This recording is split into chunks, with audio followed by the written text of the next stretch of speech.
ఈ వాక్యాన్ని వీక్షిస్తున్న సహోదరి సహోదరులందరికీ క్రీస్తు పేరట వందనములు. ఈ రోజు వాక్యం ద్వారా దేవుడు మనతో చెప్తున్న మాట, మతభేదములు కలిగించి మనిషినికి 1-2 మార్లు బుద్ధి చెప్పిన తర్వాత వానిని విసర్జించుము. తీతుకు రాసిన పత్రిక 3వ అధ్యాయము 10వ వచనము. మతభేదాలు నిజమే కదా, ఇప్పుడు జరుగుతున్నది అదే అనుకుంటా. మా మతం గొప్ప అంటే మా మతం గొప్ప అని డిబేట్లకు వాదాలకు దిగుతున్నారు నేటి జనం. దౌర్భాగ్యం ఏమిటంటే మా మతమే గొప్పది అని క్రైస్తవులు కూడా సమాజంతో కలిసి తయారవుతున్నారు. క్రైస్తవ సోదరి సోదరులారా, క్రైస్తవ్యం మతం కాదు, మార్గం. సత్యం వైపు నడిపించే మార్గం క్రైస్తవ్యం.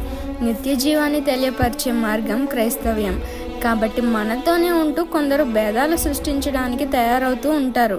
అలాంటి వారిని ఎక్కువ కాలం మీ వద్ద ఉంచుకోకండి. ఒకసారి చెప్పండి మీరు చేసేది మంచి పని కాదు అని, ఇంకోసారి చెప్పండి మీరు ఎంచుకున్న మార్గం సరైనది కాదు అని. ఇంకా వారు మారడానికి ఉపయోగపడే ప్రతి ప్రయత్నాన్ని చేయండి. మారితే ఓకే, లేకుంటే వారిని విడిచిపెట్టేయండి. వారి జోలికి వెళ్ళకండి. వారి మాటలు విని గొడవలకు దిక్కండి. వారి ఫలం వారే అనుభవిస్తారు. ఈ చిన్న సువార్త పరిచర్యలో మీ సహోదరులు. God bless you. ఆమేన్.